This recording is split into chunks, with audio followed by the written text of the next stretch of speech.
It was perhaps the most precarious moment in the history of the world. A beloved president lay in state. A war raged on two fronts. In Europe, the killing continued and the death camps kept firing their awful furnaces and gas chambers. In the Pacific, the long campaign to take island after island ground on, bringing closer each day a dreaded invasion that would dwarf the landing at Normandy. A ghastly nuclear age still shrouded in secrecy had just begun. A racial reckoning hundreds of years delayed could not be avoided. The storm clouds of a Cold War between great victorious powers loomed on the horizon. There, as millions of lives hung in the balance, as uncertain, difficult times beckoned, a man was to meet his moment. Who had the gods sent? What had destiny produced for this crucible? A small-town Missouri farmer, a short man with glasses so thick and concave that they made his eyes bulge, a failed clothing store owner who did not graduate from college, a former senator from one of the most corrupt states in the country who had entered politics having failed at nearly everything he'd done in his life, a vice presidential pick that the now deceased Franklin Roosevelt had barely bothered to brief for the job. The moment met the man, Harry S. Truman. The shock of it soon gave way to dread, not just for the people of the United States and the armies abroad, but in Truman himself. "I don't know if you fellas ever had a load of hay fall on you," Roosevelt's successor would tell the press, "but when they told me what happened yesterday, I felt like the moon, the stars, and all the planets had fallen on me." And when Truman asked if he could do anything for the former First Lady, Roosevelt's grieving widow shook her head and somberly said, "Is there anything we can do for you? For you are the one who is in trouble now."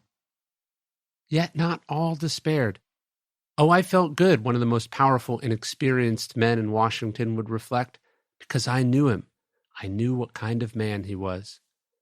Indeed, the people who actually knew Truman were not concerned at all, because as a Missouri railroad foreman who'd met the future president when the boy was supporting his mother on $35 a month said, Truman was all right from his asshole out in every direction. And so began what we might call an incredible experiment in which a seemingly ordinary person was thrust not just into the limelight, but into a position of nearly superhuman responsibility. Could an average person succeed at such a monumental task? Could they not only keep their character intact, but prove that character actually counted for something in this crazy modern world? The answer for Harry Truman was yes. Absolutely yes. But this experiment did not begin in Washington, nor in 1945. It began many years earlier with a simple study of virtue and the example of a man we have already studied in this series. His real name was Marcus Aurelius Antoninus, Truman would later recount, and he was one of the great ones. We don't know who introduced Truman to Marcus, but we know what Marcus introduced to Truman. What he wrote in his meditations, Truman explained of the worldview he borrowed from the emperor, was that the four greatest virtues are moderation, wisdom, justice, and fortitude, and that if a man is able to cultivate those, that's all he needs to live a happy and successful life. It would be with this philosophy and the teachings of his parents that Truman built a kind of personal code of conduct, one that he lived by unfailingly in moments high and low. If it is not right, do not do it, Truman underlined in his well-worn copy of Meditations. If it is not true, do not say it. First, do nothing thoughtlessly or without a purpose. Secondly, see that your acts are directed to a social end. Truman was punctual, he was honest, he worked hard, he didn't cheat on his wife, he paid his taxes, he disliked attention or ostentatiousness, he was polite, he kept his word, he helped his neighbors. He carried his own weight in the world. Since childhood at my mother's knee, Truman would recount, I have believed in honor, ethics, and right living as its own reward.